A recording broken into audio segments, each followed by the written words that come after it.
Hi, this is Sarah Mikesell with the Pig Site, and today we're here with Dr. Steve Meyer. He is with Partners for Production Agriculture. Thanks for being with us today, Steve. It's my pleasure, Sarah. Thanks for having me. Very good. And as folks might see right behind us, we're here at the 4-Star Vet Conference in Muncie, Indiana. And you presented to the audience just now with kind of an economic, domestic and global outlook. Let's hear a little bit about what your message was to the group. Well, we've been through a tough year so far, and it's not going away anytime soon. It's mainly been driven by extremely high production costs. We had, of course, a surge in corn and soybean meal prices over the last couple of years, driven largely by carbon policy and some tax credits and things that have redirected some elements of those crops into fuel and energy production.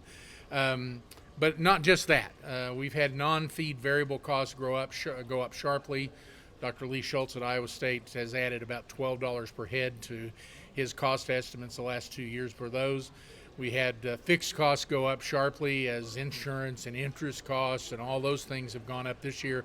That added another $7 per animal to those costs. So just even without higher corn and soybean meal prices, we've had an increase in costs. And so this year, the Iowa State model that we use as our basis is going to have costs somewhere in the $97 per hundredweight cost of production, and that represents probably the low-cost 25% of producers. The average producer will be $5 to $7 higher than that, so over $1 a pound. Right. Even forecasting for next year, we've got those numbers at $90 and $96. So this cost of production hurdle to get over with a hog price in order to make a profit is extremely high, and we haven't been close to it this year. As it stands right now, we'll have 3 months or so of profits next summer, but the rest of 2024 looks to be losses as well. And so it's not a very good time for pork producers. Demand was excellent in 2021 and 22, and it was really caused by stimulus payments and cash in consumers' hands. That's gone, and so demand has fallen back. And now we don't have demand high enough to cover these costs. And so it's going to be a difficult time.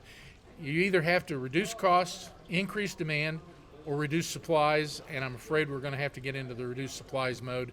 I expect to see some of that even in a couple of weeks in the September Hogs and Pigs report, but I think it's just starting.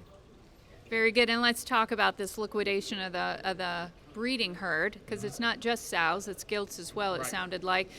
Expand on that a little bit, on what some of your expectations are for where the breeding herd is headed. Well, I think it's going to go down pretty dramatically, and it's driven largely, obviously, by economic losses, but by the fact that our productivity is so high. We've spent about 3 years of not growing litter sizes in the United States, driven by PRRS, pig losses, and the lack of labor in a lot of sow farms that has just kept these litter sizes flat. The June Hogs and Pigs report had them growing 3.3% over a year ago. I think that's the beginning of a trend. I think we're going to go up by probably 3% all year. And so because of that, you have to cut the sow herd pretty dramatically to have any impact on pig supplies.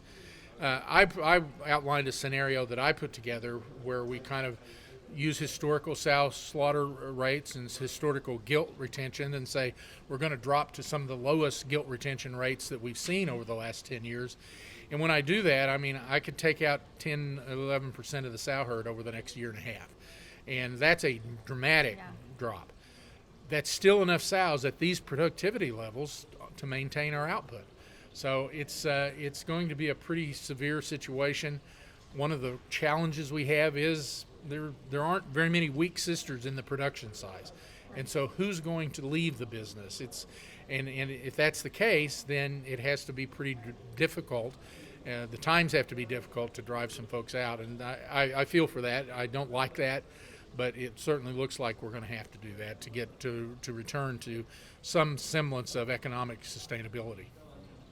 Very good. And let's just have a glimpse at some of the global market trends that you're seeing. You mentioned, I think, China and Mexico specifically in there. Tell me a little bit about both of those markets. What are you seeing and hearing? And I know it's China's is a question mark, right? China is always a question mark. I remarked that even the Chinese don't know what's going on in China. Everybody talks about China, but Mexico is far and away our largest customer.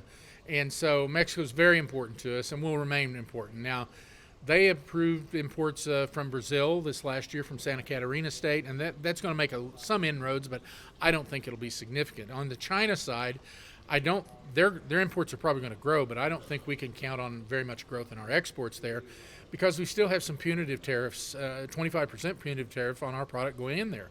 So unless they get in dire need of pork and then they waive that, I don't think that's going to be a growth area.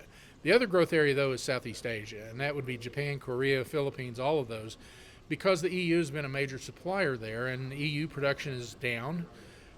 Their prices are higher. They have policies in effect in the EU right now that's going to be extremely difficult for animal agriculture, and pork production included. And so we think that's going to open some opportunities to us. Right now, we're looking for almost 10% growth in exports this year, which is great, but it doesn't get us very close to overcoming those $90 costs either. And so we think that we're going to have some growing opportunities in the international market, but again, that's a very high cost hurdle we have to get over. Yeah, and I mean, you talked a little bit about the export markets, that it's good for the industry, of course, but it's not going to save us, right? No, it isn't. I mean, we export about 25% of our production, so it's very critical for us. No question about that. But even a 10% growth would only take about 2.5% of our production to do that. It's 10% of 25%. And so we have to keep those in perspective and say, well, that's probably not going to save us when we have these huge increases in cost. And so that's something we still need to do.